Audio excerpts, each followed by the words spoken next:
Guys, it's me Hamim Reza and you are watching my YouTube channel Hamim Chess. In the previous chess video, I showed you an amazing trap, the Tennyson gambit, right? But there I showed only one variation where your opponent tries to defend his pawn with the knight and then what to do, right? So let's start the video, and in today's chess video I am going to show you the bishop variation. That means if your opponent tries to defend his pawn with the bishop, then what to do. So without wasting time, let's start the video.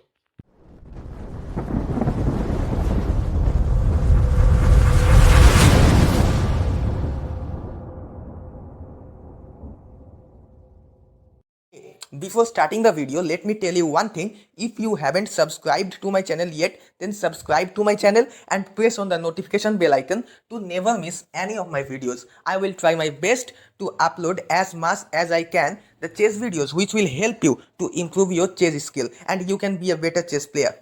Okay, so in the previous video I told you about the Tennyson gambit, and if you want to make your opponent fall in this trap, then you have to play with the white pieces, right? So I told you to start the game with e4. Generally players replies with e5, but if your opponent replies with d5, then he can fall in this Tennyson gambit. But is there any trick so that your opponent must fall in this Tennyson gambit? Okay, in this position you can start the game with not e4. Just start the game with knight f3. Okay, this looks a very uncommon move, but if you try this, then your opponent has to fall in the Tennyson gambit, because here your opponent can't play e4, can't play e5, the king's pawn opening, because if he plays that, you can easily capture with your knight. So he can't play this. So what can he do? Your opponent, you will find most of the opponents replies with d5. Why? Because they have to occupy the center. They can't play e4, so they replies with d5. Now you play e4. He captures. You can see the same position I showed you in the previous video, but there I started the game with e4, and here I have started the game with knight f3. Okay, according to me, knight f3 is the best option. So after the pawn takes pawn, you have to save the knight. Knight goes to g5. Now in the previous video I showed that here your opponent tries to save his pawn, tries to defend his pawn with the knight f6, right? But here we will focus on what if your opponent tries to save the pawn with his bishop, like this, bishop to f5. Okay, so here what to do? He is defending his pawn with his bishop. Now we will just add an attacker on this pawn, like knight to c3. We are attacking the pawn with the two knights. Here we are attacking the pawn with two of our knights, this way and this way. So here what can black do? He can add another defender like knight to f6. Now we are attacking with two pieces and they are also attacking with two pieces. Now again we will attack the pawn with a queen to e2. Now he has to defend the pawn. So what can he do? He will also give a queen move, but he can't come to d5, because after this move we will just capture the queen with the knight. So to defend this pawn, the queen will come to d4. Now here comes the stunning move. Just forget about this pawn. Just give a check with your queen like this. Queen to b5, check.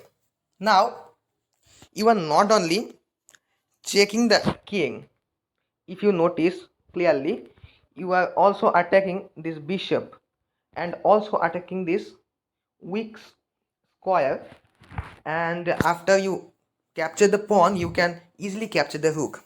So here black has many options. He can defend the check with the knight like this. If he does so, we can happily capture the bishop for free. Okay, if he does not do that and try to save the check with the pawn, then I think here the best option is not to capture the bishop. You can capture the pawn like this and attack the rook, and the rook can't save himself. Okay, let's go back. If here black tries to save the check with the bishop like this is the best option for black. This will be thought by black, and you will find most of the players doing so. Okay, so if he does so, we will just capture the pawn and attack the queen, and here you will find most of the players attacking the queen like this. Bishop to c6.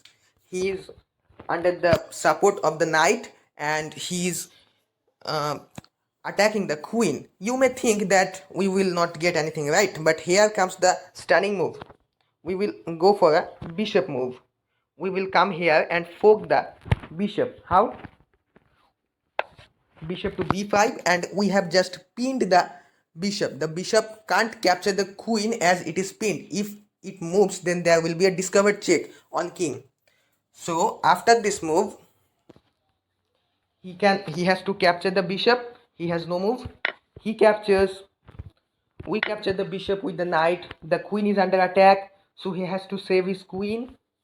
He comes any of this room. He comes here, and we happily capture the rook. So if you see, we have a better material advantage, and if your opponent falls in this trap, then he has to sacrifice many things to save his game. Okay, let's go back. If here your opponent tries to save the check with the queen like this, then what to do? Okay, we will give the same move. We will just capture the pawn and attack the rook, and this is going to be the terrible move, because after queen comes here, thinking that he will just capture your queen, so here your black must be thinking that we will capture the queen, he will capture the queen, and the material will be the same, but we are going to do the same thing. We will just pin the queen, and this queen is gone, because he has no move, and he can't even move anywhere, because if he moves, then there will be a discovered check on the king. So what can he do? He is obliged to capture the bishop, and after he captures, we will capture this with the knight, and now we are not only attacking this rook, but also attacking this square with the pawn. After we capture, there will be a check, and we will fork the rook. So that will be a very good game for white.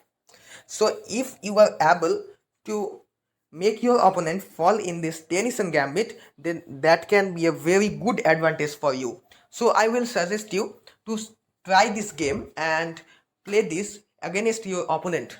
You can start the game with the knight f3, and then your opponent plays d5, and the same process. Okay, in the previous video we discussed the knight variation, and here we discussed the bishop variation. In the next video we will discuss the queen variation. Okay, what if your opponent tries to save the pawn, defend the pawn with the queen? So let's finish here today. Thanks for watching. Goodbye.